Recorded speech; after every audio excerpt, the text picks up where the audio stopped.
when I'm removing a horse's cover, I remove it from front to back, but I also undo her belly straps after her neck rug, so then it's easier to take the front and then the back off so it doesn't get in the way. Sit down, Angel.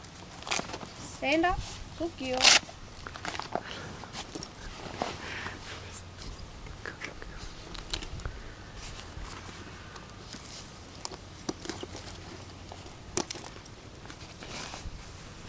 Move up.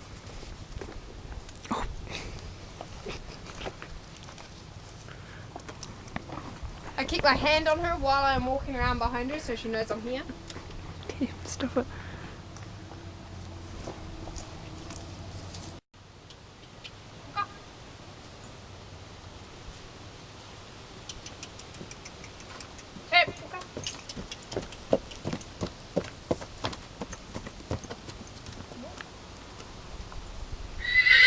Okay, go.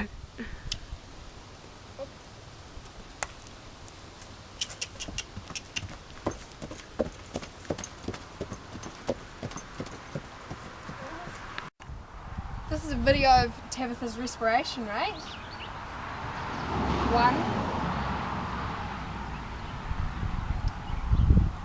2, 3,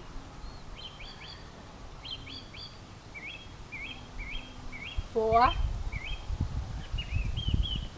5.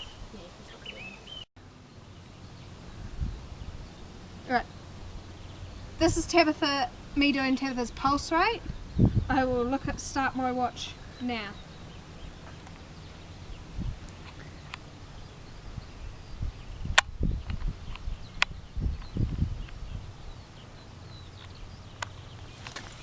So that was 10 beats per 15 seconds. So it's about 40 beats per minute. So that is a total of 40 beats per minute. Okay. This is how to groom a horse's head. Start above the eyes, work my way down.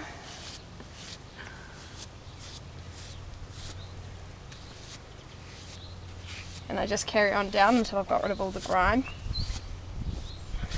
And then I clean out my body brush with a curry comb, which I'm using a rubber curry comb. And then I groom on down the horse's body. Groom down the horse's body, starting at the horse's neck. Cleaning my brush with my curry comb.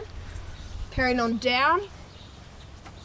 Keep my hands on the horse so she knows I'm here while I work my way down her legs. Look.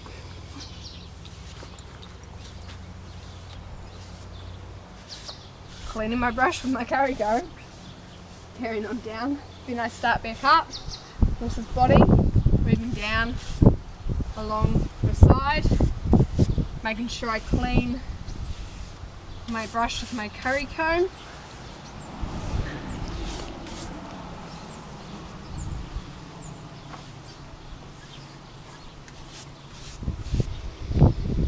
I then change hands, so I am never close with this hand down her hind.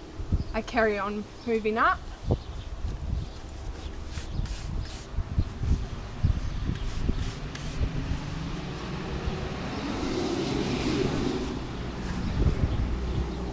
then work my way down her legs, making sure she knows I'm here.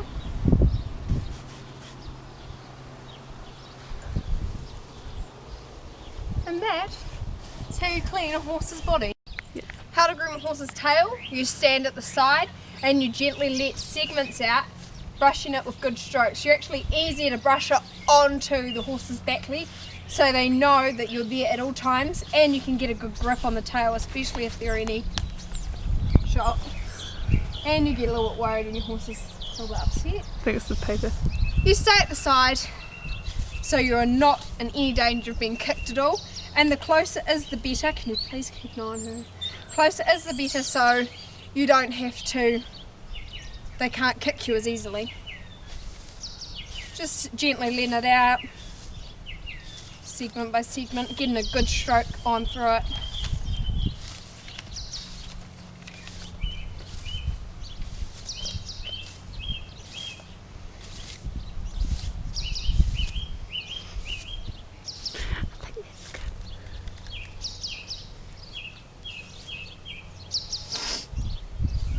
Good girl, Tab.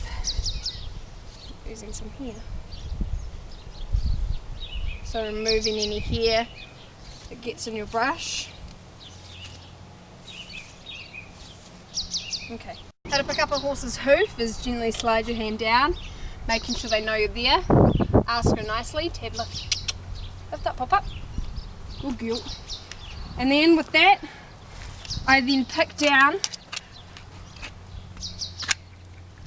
in beside the frog, around the edges of the hoof, and it is clean. I then go to a hind hoof, and we ask her to lift, then down, and do exactly the same with her hind leg. Good.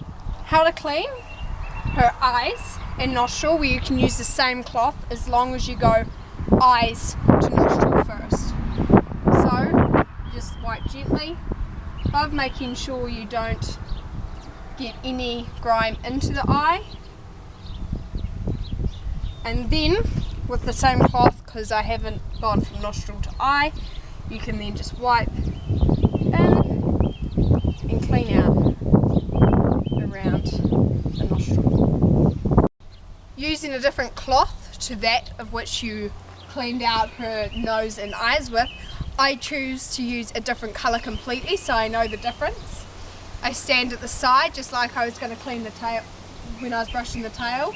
I lift it up and I just work around and get rid of any grime that's underneath her tail. Good. Taking a horse's temperature is done just like cleaning the tail and underneath the tail. As you stand to the side, your thermometer is also lubricated. Stand to the side and you twist the thermometer in and then press it up against the side of the rectum. Also, the one thing you've got to be really careful with when taking a horse's thermometer is to not let it go. It ends up being sucked in, so you can't let it go, and it's even best if you can have it on like a piece of string just in case. Assessing Tabitha's body condition, I personally would put her as a 3 on the 1 to 5 scale. I think she has, you can still feel her ribs, but she also has a really good muscle coverage as she is a sport horse. She has a larger stomach, but that is just her build, as she is my horse, I know what she is like. She has good abdominal tuck and skin is nice and soft, but she has a little bit of dirt, but that's more from having her cover off in the dust and she gets a little bit dusty. Stand up, stand up. Her teeth, she has good teeth. They're just been done by the dentist and they're in really good condition. Her hooves are due for a farrier. They've just got a little bit of build up, broken off a little bit, so I know that she is due for a farrier and it is coming this week. And her coat is nice and shiny and it's well oiled. She is on oils. Her eyes are bright and there is no discharge from her nostrils. And to administer oral medication to Tabitha, I personally always hold her myself.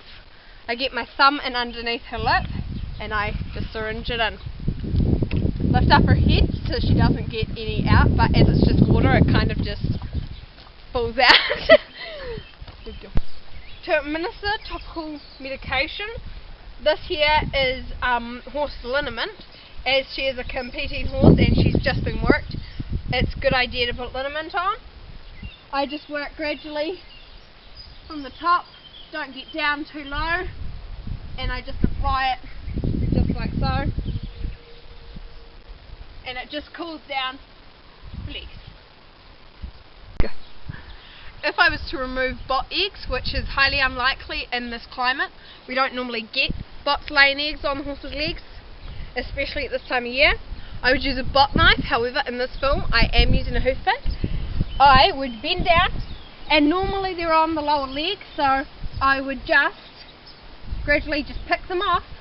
But you've got to make sure you get underneath the body instead of cutting through it or sliding over top, because then it can leave residue behind, which can also irritate the horses and still end up getting into their mouth, and therefore the bot's still being in there. Go. This is how I put a horse back in the paddock. I have reshut the gate, and I would then lead her more into the middle of the paddock, so then she cannot spin away and get me, and then I would undo the halter and let her go and give her